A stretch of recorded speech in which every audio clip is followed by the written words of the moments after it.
Chapter 5. Case 37924. Sicko. While Parker would be gone in 3 weeks, the captain had still given him clearance to help with the case. This would be Detective Martin's first time as lead detective, and while she was adept at many aspects of investigations, she had never faced the media, and this case was certain to attract not only local but also national attention. Although Detective Parker had not been involved with the national media, he had handled local and regional media well. The captain hoped that Detective Parker could smooth over her rough edges. It was a calculated risk, but if all else failed, the captain could step in. 15 people, detectives and patrol officers, had been assigned to the task force, Case 37924. Detective Martin nicknamed the case Sicko, but in one of those insignificant insults that weighed heavier on her than its worth, the name was doomed to be replaced. Detective Martin's appointment as task force leader came as no surprise to the rest of the force. While it was her first time leading an investigation, she was more than capable. She was seen as smart, quick, and meticulous, but, unfortunately, to the point of obsession. She had been Parker's second in command many times over the years and had proven invaluable. Those times in the past when she and Parker had butted heads over leadership style, Parker had told her that asking the team for help and guidance brought the team closer together because it made the members feel that they were contributing and were a critical part of the team. Thus, they worked harder. However, to her, that invited chaos and encouraged a cowboy attitude. She wanted a tight and tidy investigation, being directed from the top, from her. Everyone would have a place in the hierarchy of the investigation. They would know their specific tasks and the restrictions under which they would operate. There would be no leakage and overlap. She felt that they would appreciate the symmetry of her approach. Everyone would know what to do and when to do it. It would be efficient. Thus, it would be successful. She wasn't blind to the possibility that there would be resistance to her leadership, and she had made herself ready for it. She had spent hours in front of the mirror turning her will into a tungsten I-beam. She just prayed that someone would step out of line at the first briefing so that she could bash him or her over the head with the I-beam. Her real aim, although she wouldn't admit it openly, was to wash away anything that smelled of Parker. And to her, the place stank of him. Had Parker not been moving on in 3 weeks, he would have led the task force, and Lindy would have been tagged by the captain to be his first assistant. She would have hated it, but she would have bitten her lip and done it. She would also, as she had been doing for several months, have used her best passive-aggressive skills to antagonize Parker. On this day, as the briefing room filled, Parker felt that staying hidden whenever possible would be prudent as it would avoid collateral damage from the tsunami named Lindy. So, he stood in the back of the room obscured behind task force members Detectives Bryant and Everett. Lindy strode into the briefing room that first day dressed in black. A whiteboard ran the entire 15 feet of the front wall. Under her left arm, she carried 2 large rolled-up sheets of paper. In her right hand were a variety of colored markers. The muttering stopped when she passed the threshold. Several heads turned toward Parker and then back to the front when he pointed there.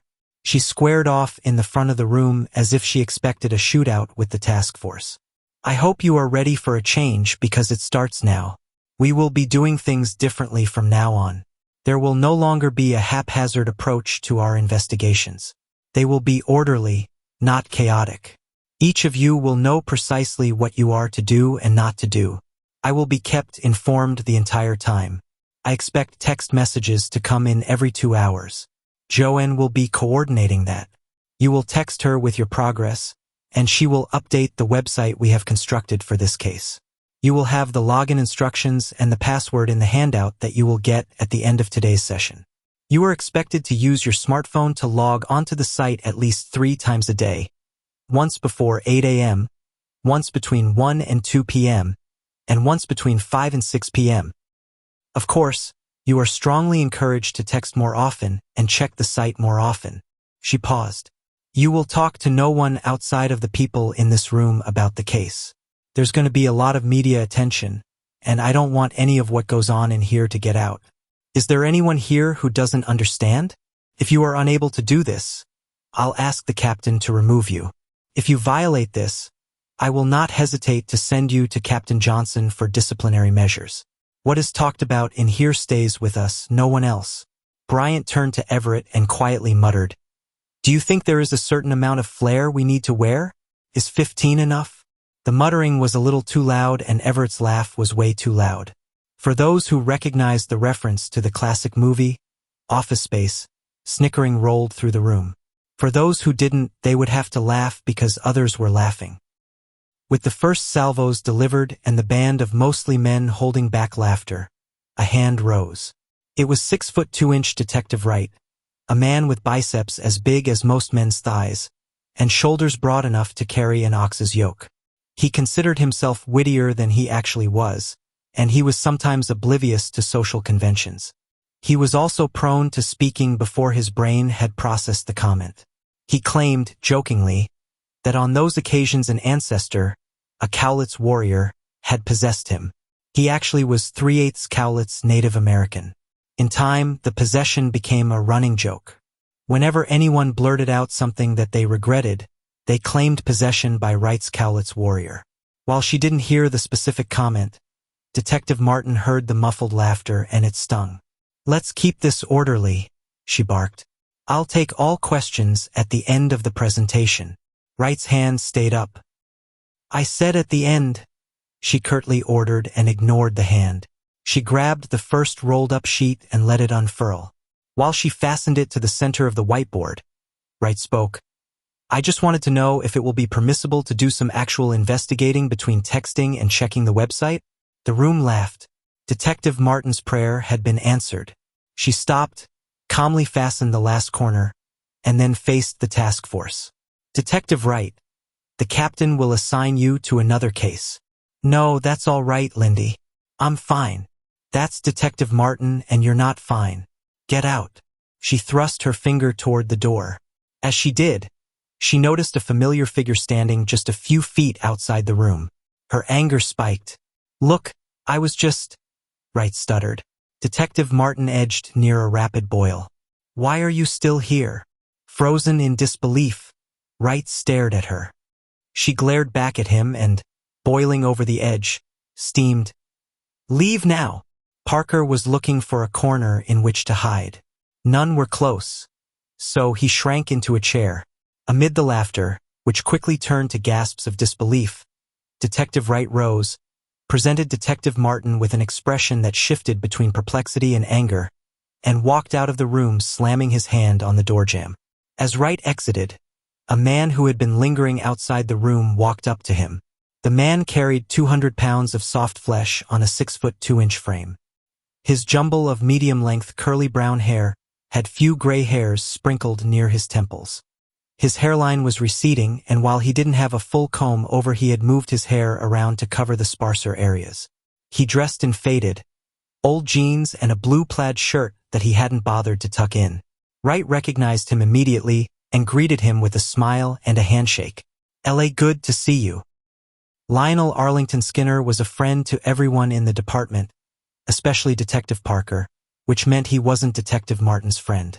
In all press releases and introductions for readings and book signings, Lionel Arlington Skinner insisted on being referred to as L.A. Skinner, not Lionel Skinner or Lionel A. Skinner or Lionel Arlington Skinner. Informally, he expected to be addressed as L.A. but not Lionel or Skinner. He knew he didn't have the literary gravitas of a D.H. Lawrence, but his novels sold and sold better than D.H. Lawrence's ever had. So, he felt that the affectation of using his initials and desiring to be referred to as L.A. was justified. L.A. Skinner was one of Seattle's most famous authors. His forte was mystery thrillers with a decidedly fanatical religious tone. They were always gruesome and always bizarre, and they inevitably displayed God's unquenchable desire for Old Testament retribution, which he always researched thoroughly. He also knew that he was viewed by many as a decadent degenerate of the highest order. But as its current most successful and, therefore, well-known author, he felt that he deserved a great deal of leeway, especially after his first two best-selling novels.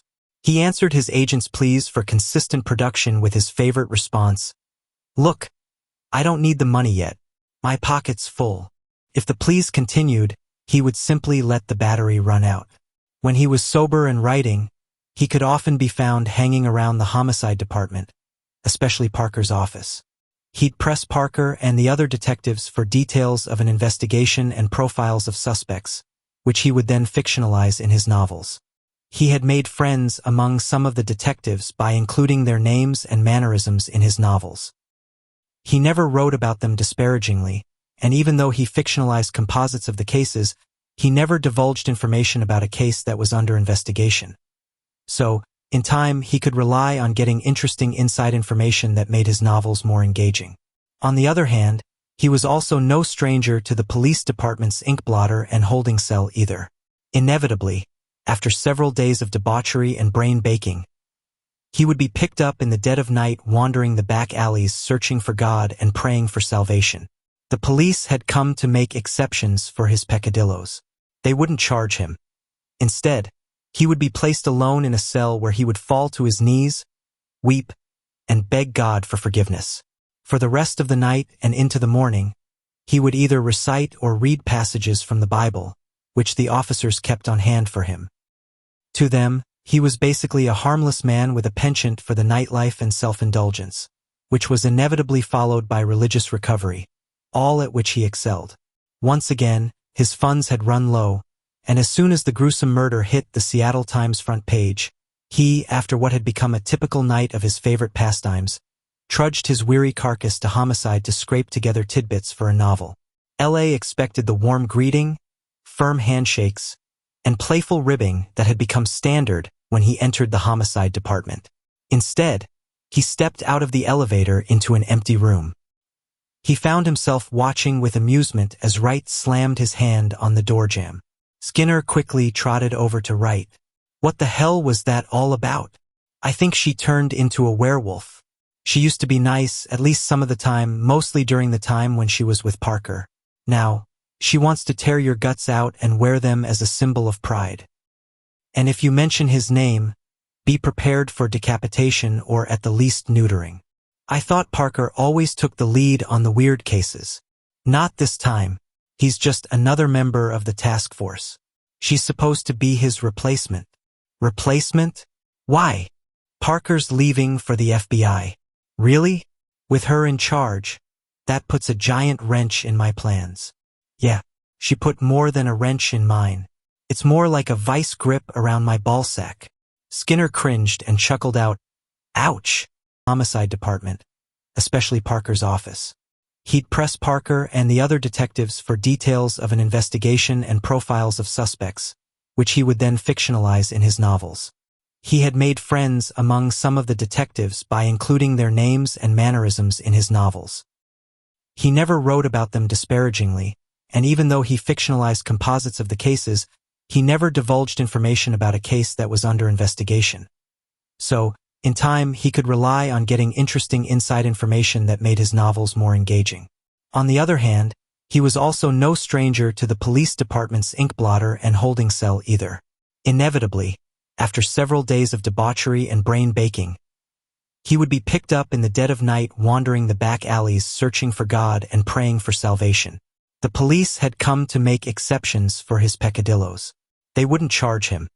Instead, he would be placed alone in a cell where he would fall to his knees, weep, and beg God for forgiveness. For the rest of the night and into the morning, he would either recite or read passages from the Bible, which the officers kept on hand for him. To them, he was basically a harmless man with a penchant for the nightlife and self-indulgence, which was inevitably followed by religious recovery, all at which he excelled. Once again, his funds had run low, and as soon as the gruesome murder hit the Seattle Times front page, he, after what had become a typical night of his favorite pastimes, trudged his weary carcass to homicide to scrape together tidbits for a novel. LA expected the warm greeting, firm handshakes, and playful ribbing that had become standard when he entered the homicide department. Instead, he stepped out of the elevator into an empty room. He found himself watching with amusement as Wright slammed his hand on the door jamb. Skinner quickly trotted over to Wright. What the hell was that all about? I think she turned into a werewolf. She used to be nice, at least some of the time, mostly during the time when she was with Parker. Now, she wants to tear your guts out and wear them as a symbol of pride. And if you mention his name, be prepared for decapitation or at the least neutering. I thought Parker always took the lead on the weird cases. Not this time. He's just another member of the task force. She's supposed to be his replacement. Replacement? Why? Parker's leaving for the FBI. Really? With her in charge? That puts a giant wrench in my plans. Yeah, she put more than a wrench in mine. It's more like a vice grip around my ballsack. Skinner cringed and chuckled out, "Ouch!" There was a uniform gasp as Detective Martin stepped away and revealed the sketch. Even Detective Parker flinched. And as usual, Detective Bryant was unable to restrain himself. Not even a mother could love that face. He looks like the spawn of Hellraiser. At least he shouldn't be too hard to find. No one's likely to forget seeing that face. That guy is spooky, Everett concluded. Thus, his name had been given Spooky. There was a small chuckle, followed by a Detective Martin stare that silenced Bryant, Everett, and the group. They had the first and so far the only suspect, Spooky. Detective Martin unrolled another large sheet and posted it. Under the heading of victim, she listed the following. Was the victim a client at the clinic? Had people in the area seen her? Check the following. Missing persons in Seattle and other cities that don't offer abortions. Clubs in the area. Other family planning clinics. Doctors and hospitals in the area. Post-abortion support services. Local colleges. Churches in case she went for counseling. Pharmacies for meds for pregnancy. Books on pregnancy at bookstores. On another sheet under the heading of suspect, she had listed the following. Check pro-life groups. Check pro-choice groups. Activists who've been arrested and known activists and their family and friends. Check social media websites and chat rooms and blogs. Pay special attention to Facebook. Are there any questions? Detective Martin asked as she stepped to the front of the room. The hand that she didn't want to see was the only one that rose from the back of the room. She glanced past it and proceeded to turn toward the door. Detective Martin, I think there's a question from the back, Melinda said as she stepped into the detective's path. Nearly in unison, all eyes fell on Detective Martin. Several ohs, a few craps, and an oh shit were muttered quietly. Detective Martin gave Melinda her best glare and turned back to the front. Detective Parker, you have a question? Detective Martin asked, fighting to maintain a civil tone. It's not so much of a question as a pondering that starts as a question. He waited for permission to continue. Annoyed, Detective Martin cocked her head to the side, pursed her lips, and remained silent. Okay, I guess I'll continue. I was wondering why, I guess we'll call him Spooky, would confront the family planning clinic director either right before or soon after he committed the murder. With a distinctive face like that, no one would forget what he looked like, and he had to know that. So why take the chance? Why not just do the deed? Now, a likeness of his face is going to be plastered all over the news. He had to know that he is now likely to be caught since he has been seen. So, unless he is not from Seattle and is no longer in Seattle, or he's pulling a Ted Kaczynski, our friendly Unabomber, and hiding out in the backwoods, he's got to know he's going to get caught. So, why let someone see his face unless he wants to get caught? Is he really sending a message about abortion? Is this murder symbolic? I don't think he wants to disappear. He's not done delivering his message. Thank you for your perspective, Detective. I'm sure that someone will look into it. Anyone else? All hands stayed down. Detective Martin assigned 3 people to determine the identity of the victim and assigned 3 others to discover the identity of the suspect, now unofficially given the Spooky alias. The remainder of the force was to return to the family planning clinic and question the staff of the clinic. Melinda left with the disturbingly graphic photos. Detective Martin surveyed the room. There was silence. I thank you for your attention. Let's get to work. We have a big bad boy to catch. She flinched right after she said the last sentence. It was what Parker always said before he sent the troops out. She surreptitiously dug her fingernails into her palms. She needed the pain. She had subconsciously and inadvertently let Parker seep into her thoughts. The room was still murmuring as Detective Martin left the room. Detective Martin walked directly to the interloper leaning against Wright's desk. She came to the point quickly and clearly. Skinner. Get the hell out of here. That's L.A. Lindy. Who the hell cares what you want to be called, Skinner? And the name is Detective Martin. Who ran over your cat this morning? Detective Martin stared icily at him, set her jaw, and pointed to the elevator. You have 10 seconds to get out of here or I'll have you thrown out. So, I take it that I'm not welcome here even though I've made all of you famous. You're not welcome or needed. Parker always found me to be useful. I'm not Parker, and you've got 3 seconds left. Now, wait a minute. Let's have a little talk with Captain Johnson and see what he says. Time's up. Schrader, escort Mr. Skinner out of here. Schrader turned. You mean L.A.? Skinner smiled. Get him the hell out of here, she ordered gruffly. Okay, Lynn. I mean Detective Martin. Schrader waved Skinner over to him, and they walked to the elevator. Skinner said something. Schrader laughed and looked over his shoulder at Detective Martin. She stormed away and into her office, grumbling angrily. Detective Martin's office, once Parker's, had been stripped bare of his pictures and memorabilia, which were then carelessly stuffed into a file box. The office was now as practical as her shoes. Inside the room were 4 unadorned walls, 1 window overlooking the street, Parker's pressboard desk, 3 straight-back chairs, and a small round table with 4 chairs. A window door provided the only view into the room or out to the bullpen. Eavesdroppers discomfort Detective Martin. Thus, she had recently requisitioned a windowless door. Nothing sentimental cluttered her office, and for a while now, nothing had cluttered her heart. Both were strictly practical and austere. At least that's what she wanted to be perceived. As soon as Detective Martin was out of sight, the muttering, ridicule, sniping, imitations, and jokes began. After a few minutes, Bryant turned to Parker and asked, Parker, why the hell are you leaving us with her? She's a lunatic. With all her rules, I feel like we're trying to investigate while we're locked inside a telephone booth.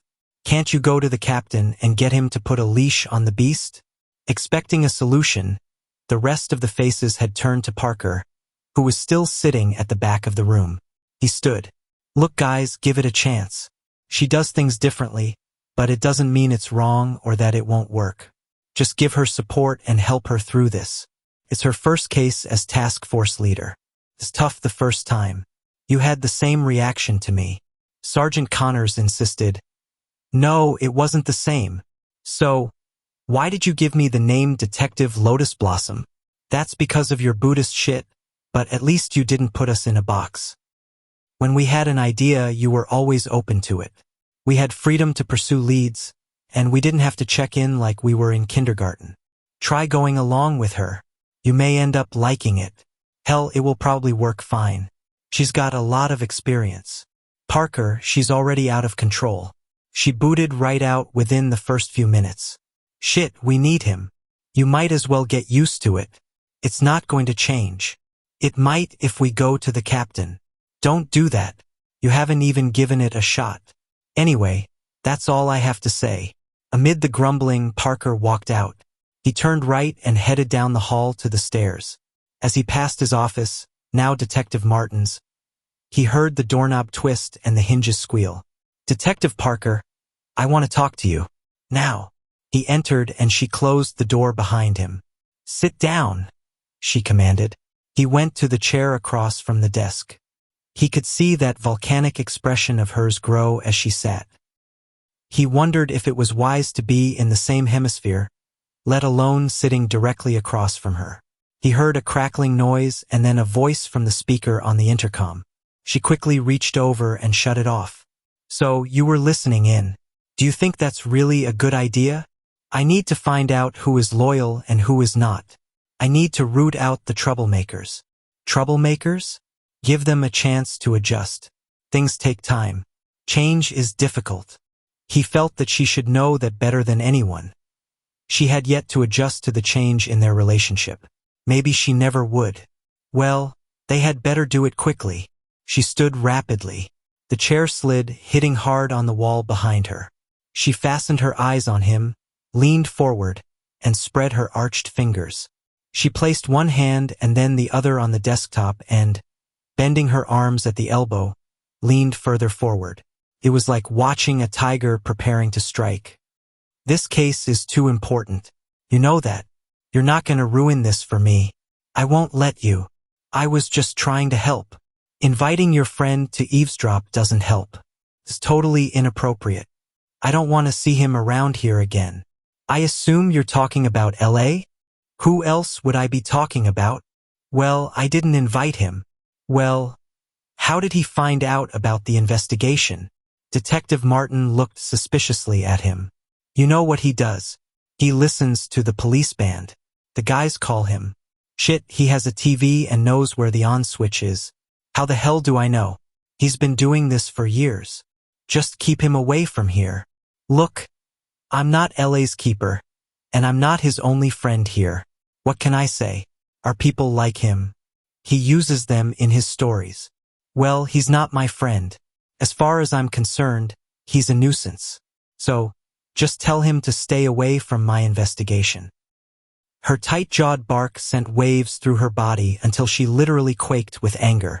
Parker knew that she angered easily. She had displayed it on quite a few occasions, but this was a new level. It concerned him to see her so close to the edge. He should have slowly stood and simply walked out of the room, but something compelled him to look into her eyes and quietly say, "Impatience breeds impatience. Calm breeds calm. May I request that you keep your Buddhist fortune cookie bullshit to yourself?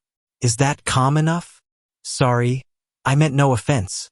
With an intense, forced calm, she muttered, "I've had enough of your Zen crap and betrayal.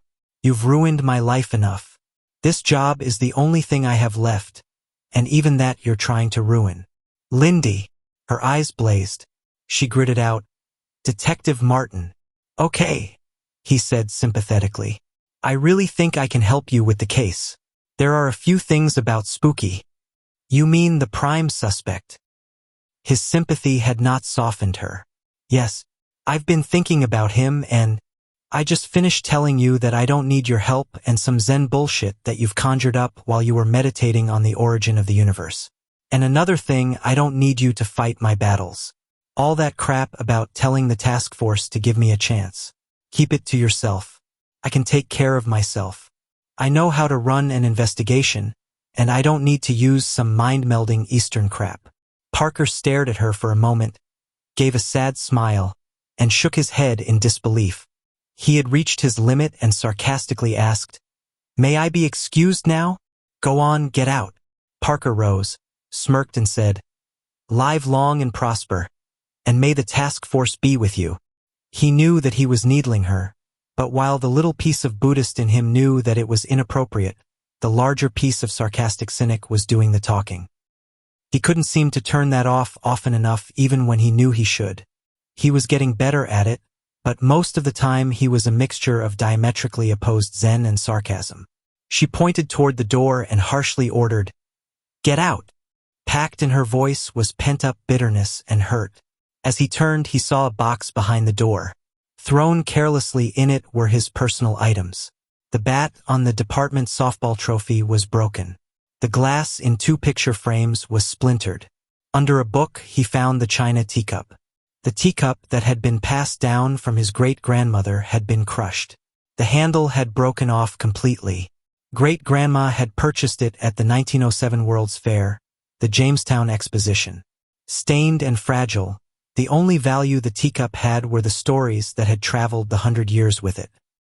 For over 100 years, it had made it through the hands of many family members, adult and child, but it couldn't survive one brief second of Detective Martin's anger.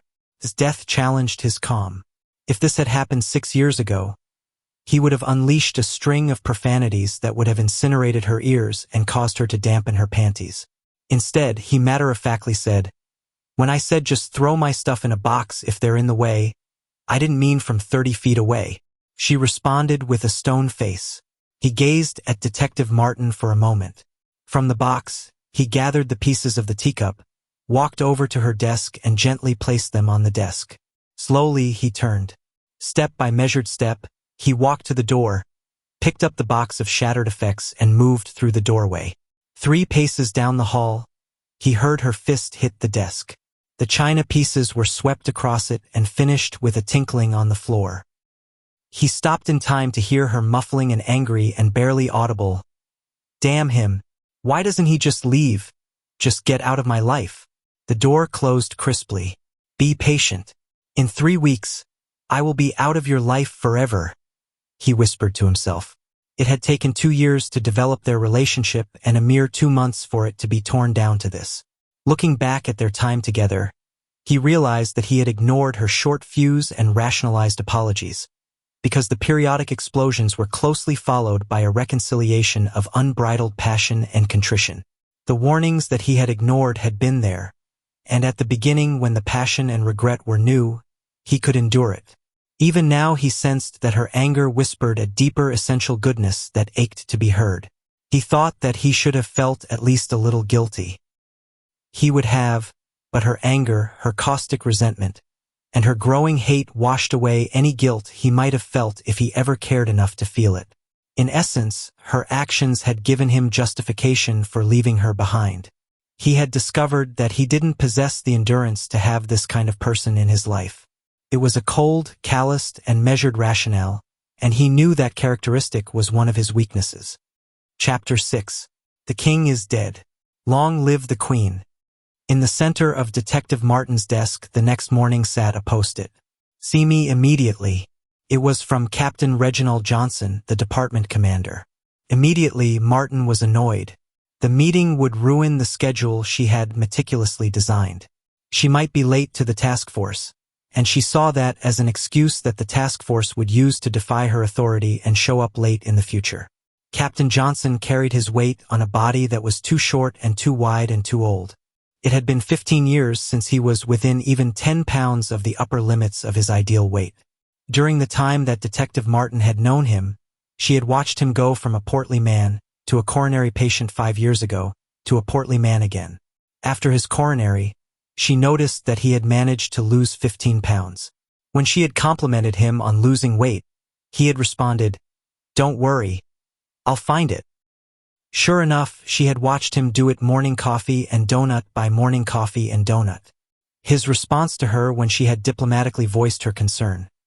He had been caught between having a heart attack because he was overweight and having a heart attack trying to lose the weight. On the occasions when she had reminded him that the greater danger was the weight, his answer had become, "Detective Martin, most days I'm just glad to be alive." Detective Martin gave a sharp rap on the captain's door, but didn't wait for a response. Before she was 2 feet into the room, she brusquely announced, "You need to make this quick. I have a task force briefing in 5 minutes. If you don't change your attitude, you won't have to worry about it. You won't have a task force." Detective Martin was struck hard by the sharpness of his attack. Basically, the captain was a man of quiet insistence. He rarely raised his voice. This time he did, and she retreated. "You've been walking around here with a short fuse for nearly 2 months now. You probably didn't know that I had noticed, but I had. I have seen you nearly lose it completely a few times. You're getting too close to a detonation which could cost you your task force command. You had showed a lot of promise until lately.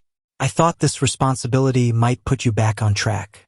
You had earned their respect. Now people head to the bathroom or down the back stairs when they see you coming. If you keep this crap up, you won't have a friend left in the department. Do you think these people will follow you if you treat them like children? These are people you work with, and alienating them doesn't help. Find another way. I don't want another person to come through my door for a new assignment because they said something that you didn't like. The assignments are my fucking job. And if you have to pull someone into your office to chew out, at least close the fucking door. And, by the way, fear won't work unless you can carry out the threat, and I'll be damned if I'll back you up for some petty act or stupid comment. Detective Parker has been talking to you, hasn't he?" she meekly asked. "No, he hasn't. He didn't have to. I could hear you, and I wouldn't be surprised if others could too. Don't you realize that people lose respect for you when you act like that? This tough guy shit doesn't work. You had their respect before. Get it back." "Yes, sir." "Is that all?" "Yes." Detective Martin turned toward the door, took a step, and then turned back.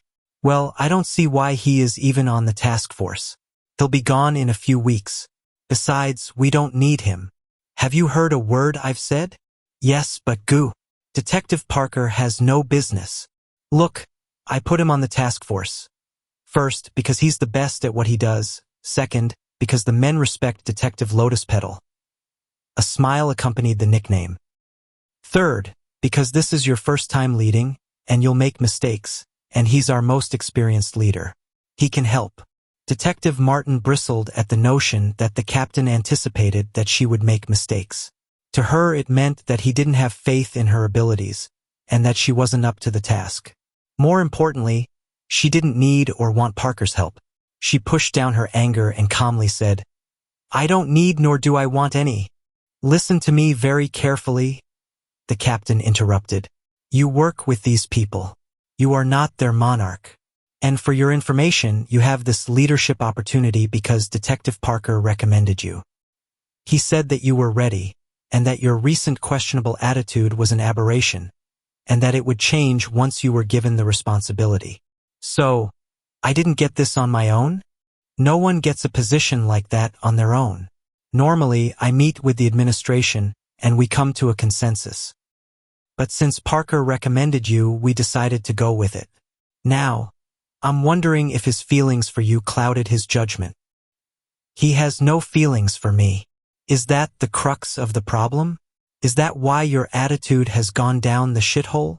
In carefully measured tones, she responded, Captain, I feel nothing for him, and he feels nothing for me. I can do this job. I can do it better and faster if I can do it my way. I promise you, I will not fail. The captain acceded to her demand. Okay, I'll take Parker off the task force. Thank you. The captain continued, I'm not done. However, I'm not taking him off the case. He'll just report to me. Where she had been simmering before, she now began to boil. I don't need a babysitter. She paused, thought for a moment, and glared at the captain. I'm not really in charge, am I? You don't think I'm ready. We'll just see how ready you are. Get it solved before he does. She craned her neck forward and took a forceful step toward him. So, you see this as a contest. Why? Because I'm a woman? You wouldn't do this if I were a man, would you? Under her breath she muttered. You have no idea what it's like. What rolled through her mind was the war that had been waged against her since she entered the force. She was a woman in a male-dominated career. She had to fight for every centimeter of ground while inferior men gobbled up meters of it. She had endured far more degradation than he knew, and she had ignored much of it. She carried a burden far greater than he could imagine. Every room she had walked into for several years was filled with thick layers of testosterone, sexual innuendos, and blatant sexual comments. Even now, there was always a hint of male hormones lingering in the quiet snickers in a corner and quick furtive glances. She had worked around them and smiled through them and finally succeeded passing men far inferior to her but promoted before her, until now. And now this had become polluted with the insinuation that she couldn't do the job. Contest? Maybe. Are you up to it, or do you want to be replaced? He struck back. Only inches away from detonation, she pulled back.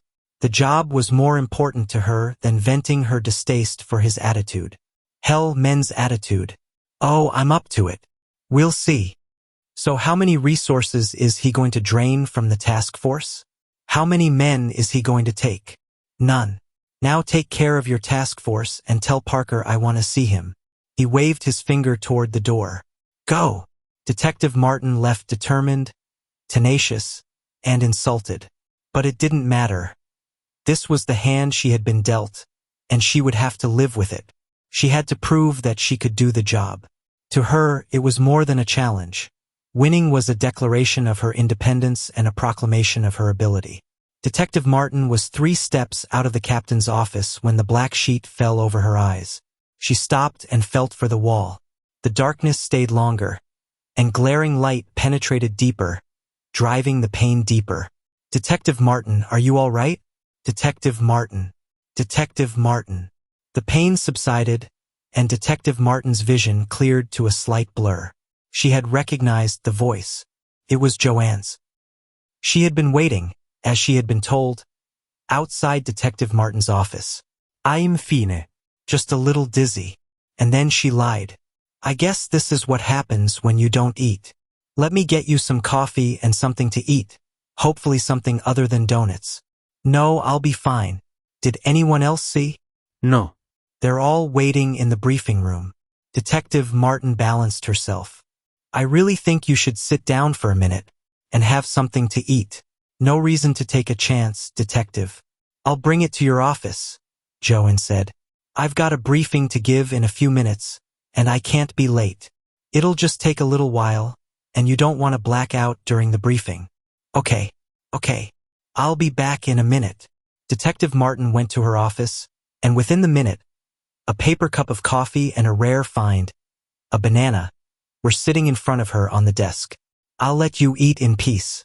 I'll be in the briefing room. Don't tell anyone about this.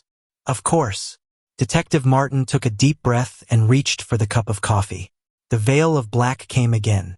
This time it felt as if it were rising up more from within her than from without, as if an outside force had found it inside her and was pulling it to the surface. She felt herself moving side to side. The fierce light and pain shot through her. She cringed and opened her eyes. A hand was on her shoulder, shaking her. She looked up. A blurry Joanne was standing next to her. A muffled voice cleared. Detective Martin. Detective Martin. Are you okay? Are you okay? The residual pain had left her mind foggy. Ha! What? Yeah, I'm fine. I'm going to call 911. Joanne started to remove her hand. Detective Martin clamped her hand around Joanne's wrist and forcefully said, No. Then let me get someone to help. Detective Martin pulled down on her arm. I said no. She realized what she had done and released her grip. She calmed herself. But you were. There's nothing wrong. It's just low blood sugar. I just got a little spaced out. She smiled disingenuously. I hope I didn't hurt you. I didn't mean to grab so hard. I just don't want anyone to bother about this. You know how the men will see it and use it. And we women must stick together, right? Yeah, I guess we should. You've been so wonderful and done such a good job for me. I really appreciate your concern. You're a treasure. Thank you. I really admire you. Good. Now let's get to the briefing. How late am I? About 5 minutes. That's not bad. After all, I am the boss. It won't do them any harm to wait a few minutes. She smiled. Joanne smiled back. No, it sure won't. Detective Martin entered the room and stood at the podium. Her eyes scanned the room.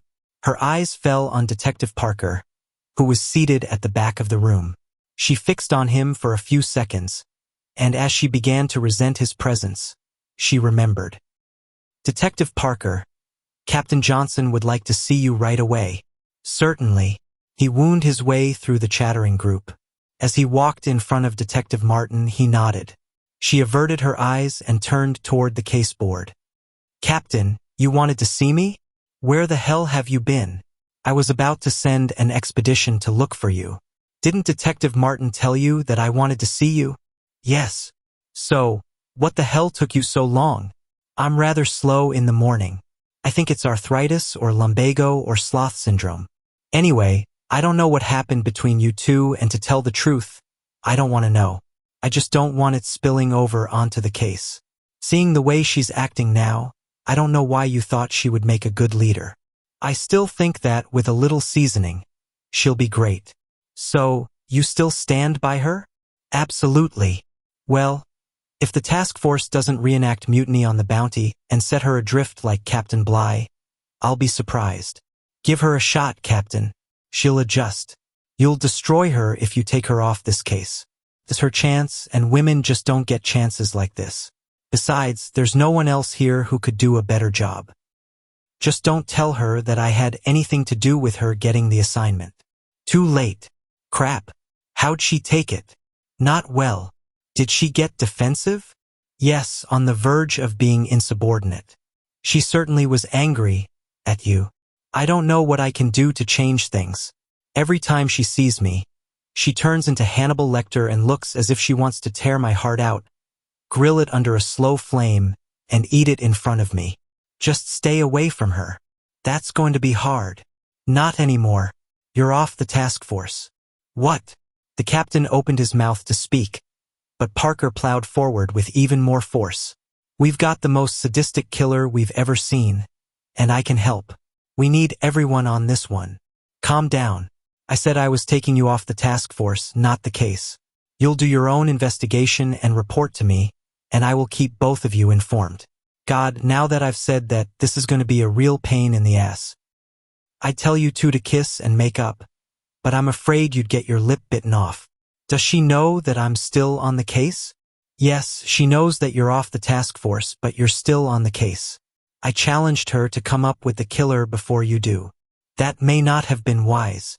That might cause her to jump the gun and nab the wrong person. If she does, then she's not ready to be leading a task force. There is one catch.